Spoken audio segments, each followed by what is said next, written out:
ስቴጁ እየተሰራ ነው። የነ ማይክል ጃክሰንን የነ ማዶናን የናይት ክለቦችን ላይት ሁላ እንደሚጠቀሙን የሰማሁት። ስቴጁ በጣም ደስ ይላል። ዘማሪዎቻችን ስቴጁ ላይ ነው የሚቆሙት። ከዛ የኛ ነው የትኛውን ቦታ ላይ ያለ ሰው እኩል ማየት የሚችለው ስቴጅ ለመፍጠር ነው የሞከርነው። ስለዚህ 8 ማዕዘን ያለው የክብ ቤተክርስቲያን ቅርጽ ያለው ባለ 3 ደረጃ ብዙ ሰዎች የዛለት እስከ 1 ሰዓት ተኩል የመንፈሳዊ ናይት ክለቡን ይከታተሉና ከ1 ሰዓት ተኩል በኋላ እግዚአብሔር እግራቸው ወደ መራቸው ይሄዳሉ እና አካሂደዋል። እና ዋነኛ ዓላማችን ዝማሬው ላይ ከተሳተፈ በኋላ ሰው የሌሊቱን ቅዳሴ እንዲያስቀድስ ነው። ስለዚህ አእላፋት ዝማሬ ለሀገራችን ለሶስተኛ ጊዜ በመስቀል አደባባይ ደግሞ ለመጀመሪያ ጊዜ ብዙ ሺህ ህዝብ በተሰበሰበበት እየተካሄደ ይገኛል። ከአራቱም አቅጣጫዎች ገና በጊዜ ነበር ህዝቡ ወደ ቦታው መትመም የጀመረው። እጅግ የህዝብ ጎርፍ ነው ቢባል ማጋነን አይሆንም። ከዚህ ጉዳይ ጋር ተያይዞ አስቀድሞ የተለያዩ ውዝግብ ጭቅጭቆች በዚህ ፕሮግራም ላይ እየተነሱ ሀሳብ አስተያየት እየተሰጡ ነበረ።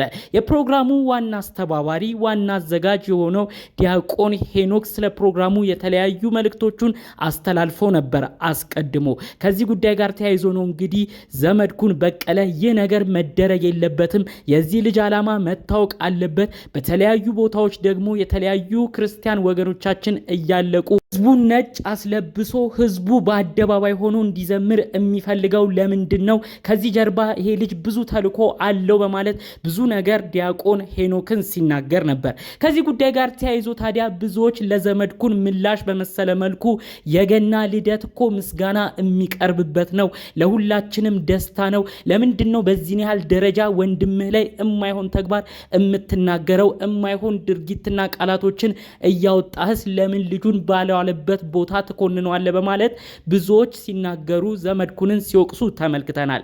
አያይዞም ይህ ፕሮግራም ህዝብ በበዛበት እንደሚደረግና ዘመድኩን የተናገራቸው ንግግሮች ልክ እንዳልሆኑ በጠቅላላው ብዙዎች ሐሳብ አስተያየት እየሰጡ ቪዲዮም ሲሰሩ ተመልክተናል። ታዲያ እንግዲህ የቀኑ ዕለት የፕሮግራሙ መዳረሻ ዕለት የተለያዩ ነገር ስለ ፕሮግራሙ ሲወሩ ነበረ።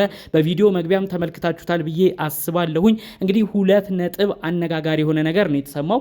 ዘመድኩን ታዲያ ናይት ክለብ በመሰለ መልኩ እነ ማይክል ዘፈናቸውን የሚያቀርቡበት በመሰለ መልኩ በብርሃን በላይቶች የደመቀ ቦታ ነው ጭራሽ መዝሙሩ የሚዘጋጀው ያለ ሲናገር ነበር። ታዲያ ለእንደዚህ አይኖቹ አባባል እንዲሁም ደግሞ አጠቃላይ ስለ ፕሮግራሙ አቀራረብ ይዘት ዲያቆን ሄኖክ ከሰይፉ ጋር የስልክ ጥሪ ቆይታ አድርጎ ነበር። በዛ ቆይታውም ይህ መድረክ የተዘጋጀው በ8 ዳይሜንሽን በ8 አቅጣጫ ከተለያየ ቦታ ህዝቡ እንደ ልቡ ሆኖ በስክሪን እንዲመለከት ጥሩ ሆኖ በቤተክርስቲያን ምሳሌ የተዘጋጀ መድረክ ወይም ስቴጅ እንዳለ ተናግሯል። በመቀጠልም በተለያዩ ቦታዎች ህዝብ ስለሚበዙ እንደ ልቡ ሰው እንዲያይ በተለያዩ ቦታዎች የሚያስሉ ስክሪኖች ለዚህ አገልግሎት ዛሬ ይውላሉ ሲል ስለ ጉዳዩ ትንታኔ አድርጎ ገልጿል። በሌላ በኩል እንግዲህ ዘመድኩን ያነሳው እንደሌላ መውቀሻ ነጥብ የተጠቀመው እስከ 1 ተኩል ህዝቡ ይዘምራል፣ ከዛ ቀጥሎ የት ይግባ የት እንኳን በቅጡ አያቁትም እያለ በድጋሚ ዲያቆን ሄኖክ ኃይሌን ሲናገር ነበረ።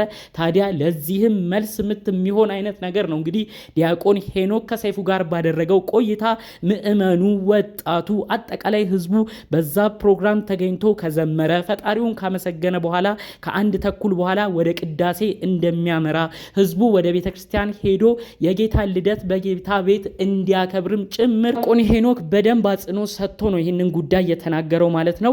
ዝማሬው ሙሉ የሚሆነው ከቅዳሴው ከቤተክርስቲያን አስተምሮ ጋር እንደሆነም ጭምር አያይዞ በመናገር ቅዳሴያችንንም እናስቀድሳለን፣ ወጣቱ ከዝማሬው በኋላ ወደ ቤተክርስቲያን ያቀናል ሲል ነው እንግዲህ አጠቃላይ ስላለው ሁኔታ የተናገረው ማለት ነው። ዲያቆን ሄኖክ ይህንን ፕሮግራም ለማስተባበር የተለያዩ አካላቶች ከጎናቸው እንደነበሩ የተለያዩ ቦታዎች ፍቃድ እየጠየቁ ይሄ ፍቃድ ተሰጥቶ አሁን ለሶስተኛ ጊዜ እንደተደረገ ለመጀመሪያ ጊዜ ደግሞ ይህ ፕሮግራም መስቀል አደባባይ እንደ እንደተደረገም ነው መረጃውን ያስተላለፈው።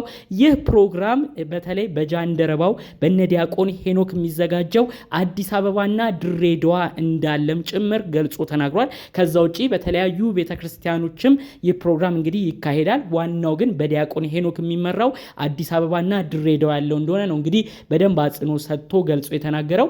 ታዲያ ቦሌ መድኃኔዓለም የነበረው እንዴት መስቀል አደባባይ ሆነ የሚልም የተለያዩ ጥያቄዎች ነበሩ። ከዚህም ጋር ተያይዞ ነው እንግዲህ ዲያቆን ሄኖክ የተናገረው ከዚህ በፊት የተዘጋጁት ሁለቱ ፕሮግራም ላይ ብዙ ምዕመን ነበረ። ቦሌ መድኃኔዓለም ነበር የተካሄደውም።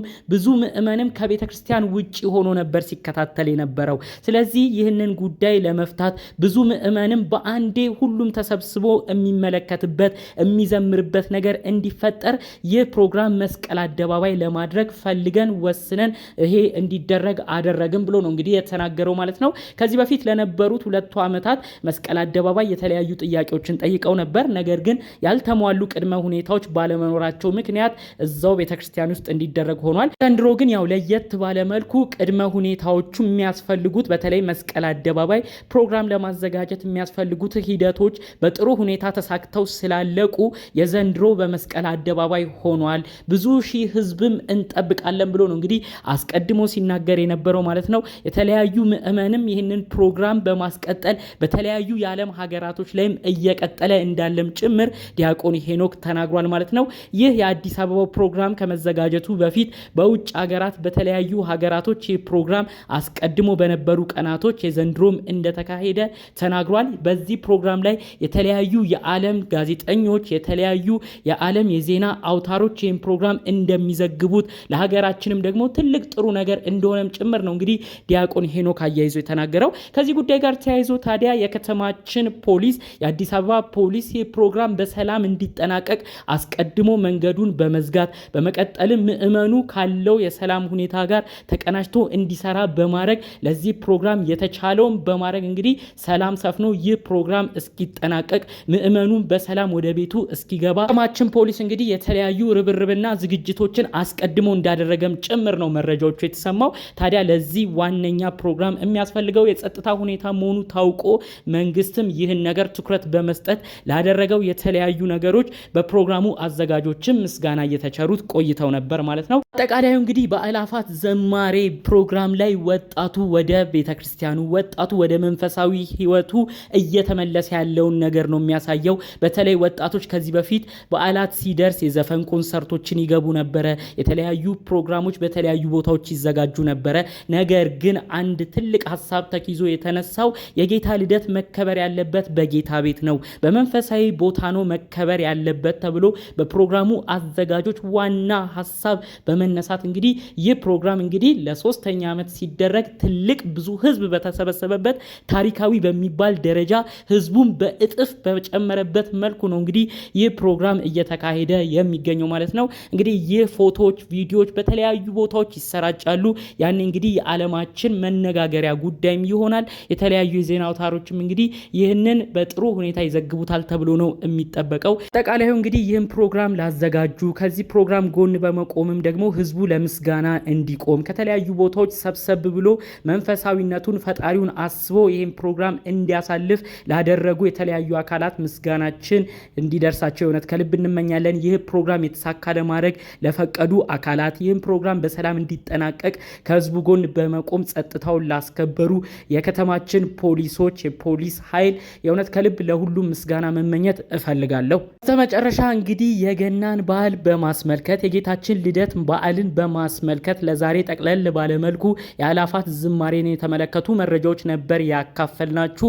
ይህንን መረጃ ለምትሰሙ በመላው ሀገር ለምትገኙ የክርስትና እምነት ተከታዮች በሙሉ እንኳን ለጌታችን ለኢየሱስ ክርስቶስ የልደት በዓል በሰላም በጤና አደረሳችሁ በማለት የዛሬን መረጃዎችን እዚህ ጋር አበቃለሁ። በሌሎች ጉዳዮቻችን እስክንገናኝ ድረስ ሰላሙን ሁሉ ተመኘሁላችሁ።